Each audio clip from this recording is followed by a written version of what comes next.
बिस्मिल्लाहिर्रहमानिर्रहीम। आज हम बात करेंगे सेकेंडरी फंक्शंस ऑफ स्टेट की। इसमें सबसे पहले टैक्सेशन की बात करते हैं, यानी टैक्स लगाना। रियासत मुल्क के नज़्म व नस्क को चलाने के लिए अवाम पर टैक्स लगाती है और टैक्स से होने वाली रकम से फिर वो अवामी फलाह व बहबूद के काम करती है।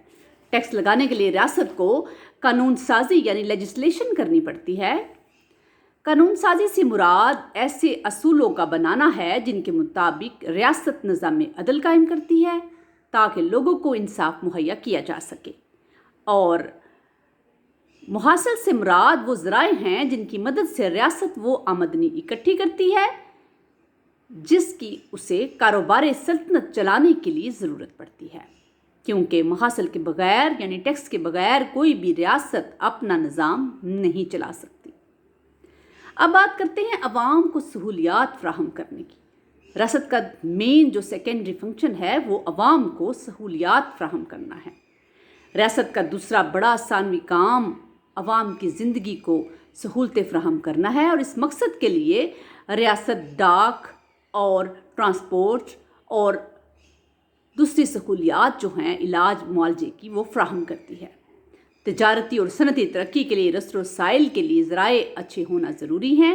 इसके अलावा रियासत का फ़र्ज़ है कि वो शहरियों की बुनियादी तालीम का मुफ्त और माकूल बंदोबस्त करे ताकि शहरियों में सियासी शऊर पैदा हो, अपने हकूक़ को फ़राइज़ से वाकफ़ियत होकर वो रियासत के लिए मुफीद शहरी बन सके।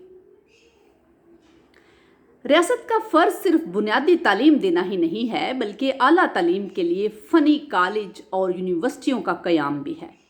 फ़राहमी आब और निकासी भी रियासत के फ़राइज़ में दाखिल है।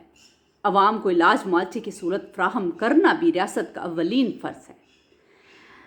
आजकल के दौर में रियासत अपनी इस जिम्मेदारी को बहुत शिद्दत से महसूस करती है, और जदीद रियासत का सबसे अहम फरीज़ा अवाम की फलाह व बहबूद का ख्याल रखना है और उनके लाइफ स्टाइल को, उनकी मयार ज़िंदगी को बुलंद करना है। जो रियासत अवाम की फलाह व बहबूद का ख्याल रखती है उसे वेलफेयर स्टेट कहा जाता है। अब बात करते हैं रियासत की हदूद की, यानी टेरिटरी ऑफ द स्टेट। दुनिया के नक्शे पर रियासत की इलाकाई हदूद की बाकायदा हदबंदी की जाती है और वो इलाका उस रियासत के कब्ज़े और कंट्रोल में होता है। इन इलाकाई हदूद में साहिल समंदर के अंदर 6 मील या 12 मील का इलाका भी शामिल होता है जिन ममालिक के साथ समंदर लगता है।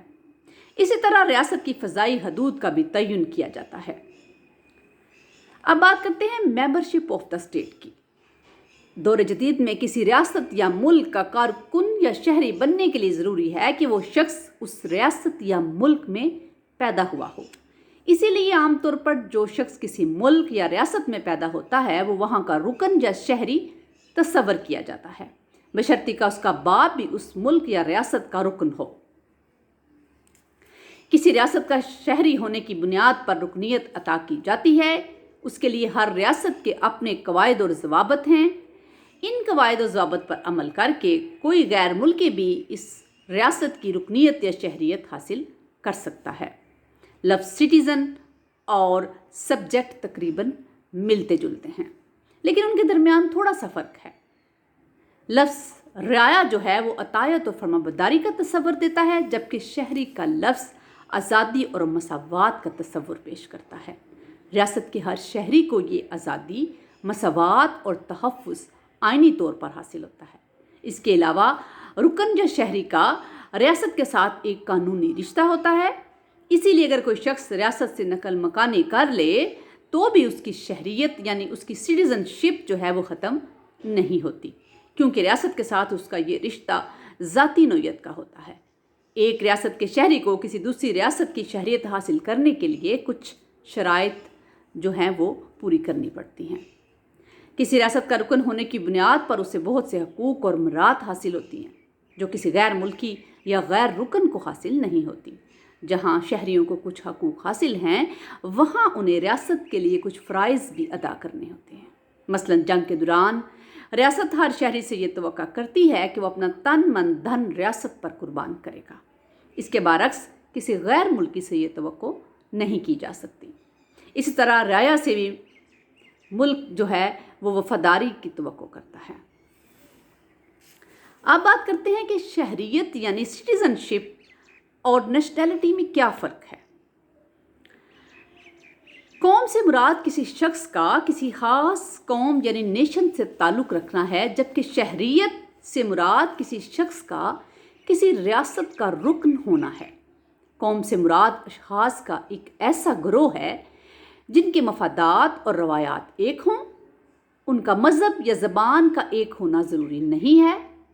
جو شخص کسی ریاست میں پیدا ہوتا ہے وہ اسی ریاست کا شہری تصور ہوتا ہے، بشرطیکہ کہ اس کا باپ بھی اسی ریاست کا شہری ہو۔ ریاست اپنے شہریوں کو جان و مال کا تحفظ فراہم کرتی ہے، اور ریاست نہ صرف انہیں سہولیات زندگی فراہم کرتی ہے بلکہ ان کی ترقی اور فلاح و بہبود کے لیے بھی مناسب اقدامات کرتی ہے۔ ایک ریاست میں کئی اقوام، تہذیبیں یا زبانیں ہو سکتی ہیں۔ دعاؤں میں یاد رکھیے گا اور چینل کو سبسکرائب کیجیے گا۔ شکریہ۔